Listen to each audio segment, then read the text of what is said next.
दोस्तों, आज मैं आपको एक ऐसे गांव की कहानी बताने वाला हूं जहां पढ़ाई करने वाले बच्चों को कोई सम्मान नहीं मिलता था, लेकिन जो लड़का जेल से लौट कर आता था पूरा गांव उसके स्वागत में ढोल बजाता था।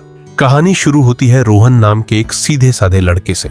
रोहन का सपना था पढ़ लिख कर एक अच्छा इंसान बनना, लेकिन उसके पिता की सोच बिल्कुल अलग थी।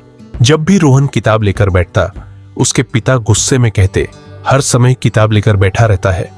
गांव के दूसरे लड़कों को देख, कोई नेता के साथ घूम रहा है, कोई दबंग बन रहा है, और तू है कि बस पढ़ाई में लगा रहता है। रोहन चुपचाप सब सुनता रहता। एक दिन गांव में एक ऐसा लड़का जेल से वापस आया जिसने एक गंभीर अपराध किया था। हैरानी की बात यह थी कि पूरे गांव ने उसका स्वागत किया। लोग उसे हीरो की तरह देख रहे थे। यह देखकर रोहन के पिता और भी परेशान हो गए। उन्हें लगा कि उनका बेटा बहुत कमजोर है और जिंदगी में कभी सफल नहीं होगा। उसी गांव में कालू नाम का एक खतरनाक गुंडा रहता था। लोग उससे डरते थे, कोई भी उसके खिलाफ बोलने की हिम्मत नहीं करता था।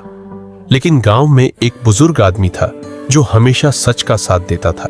उसने कालू की गुंडागर्दी के खिलाफ गवाही देने का फैसला किया। कालू को यह बात पता चल गई। एक दिन उसने अपने आदमियों के साथ उस बुजुर्ग को घेर लिया और धमकाने लगा, अगर कोर्ट में मेरे खिलाफ गवाही दी तो अंजाम बहुत बुरा होगा। लेकिन बुजुर्ग ने कहा, मैं सच के लिए आखिरी सांस तक लड़ूंगा।